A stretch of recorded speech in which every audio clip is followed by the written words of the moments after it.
Ravneet Singh ji. Thank you speaker साहब।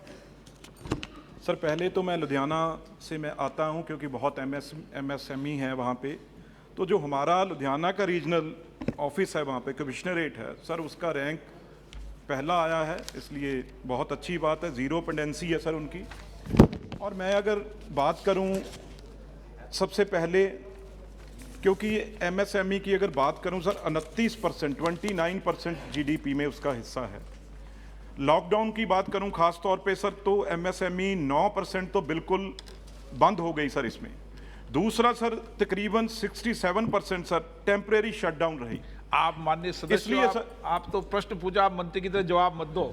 Thank you speaker sir. इसलिए मंत्री साहब, क्योंकि कोई ना कोई तकलीफ, चाहे एम्प्लॉयर हो वो अपना हिस्सा नहीं डाल सका, चाहे एमएसएमई वाला हो वो अपना हिस्सा नहीं डाल सका, जिससे बहुत बड़ी प्रॉब्लम है जो पीएफ में आ रही हैं। तो इसलिए क्या आप जो सरकार उनके डैमेजेस हैं, जहां इंटरेस्ट है, उसमें कोई अपनी तरफ से क्या करने जा रही है जो उनका फायदा हो सके। दूसरी क्वेश्चन तो नहीं है, लेबर जो कमेटी है उसने तकरीबन अपनी रिपोर्ट में बताया है जो उनकी ग्रीवेंसेस, जो प्रॉब्लम्स हैं, दिक्कत हैं, लगातार गिरावट आ रही है, सरकार हल नहीं कर पा रही।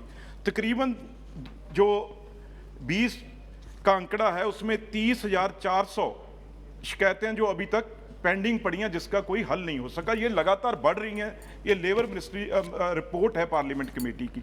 तो दोनों चीज़ों का अगर आप बता दें, क्योंकि बहुत बड़ा नुकसान इसका लॉकडाउन में और कोविड के वजह से हुआ है, तो वो गरीब लोग हैं, कहाँ जाएंगे? Thank you sir.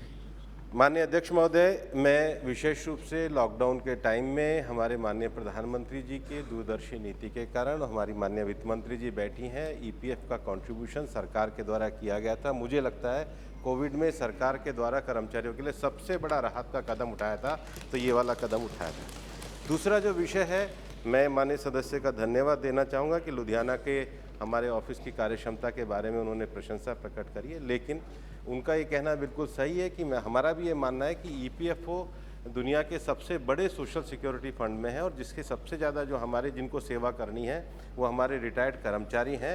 हमारे ईपीएफओ संगठन के द्वारा पिछली 2 कमेटियों से लगातार ट्राईपार्टी माध्यम से, जिसमें वर्कर्स के भी प्रतिनिधि थे, उद्योग श्रमिकों के प्रतिनिधि थे और सरकार के प्रतिनिधि थे, हमने 4 कमेटियां गठित करी है, जिसका एक का मैंने पूर्व में उल्लेख आईटी कमेटी का भी करा है, लेकिन हमने एचआर ग्रीवेंस का, पेंशन सॉल्यूशन का और कैपेसिटी बिल्डिंग का, तीनों का हमने गठन किया है और कमेटियों की रिपोर्ट को इस बार हमारी बोर्ड की मीटिंग में तय स्वीकार किया गया। इसकी कार्यान्वती हम जल्दी ही पूरी करेंगे। Question number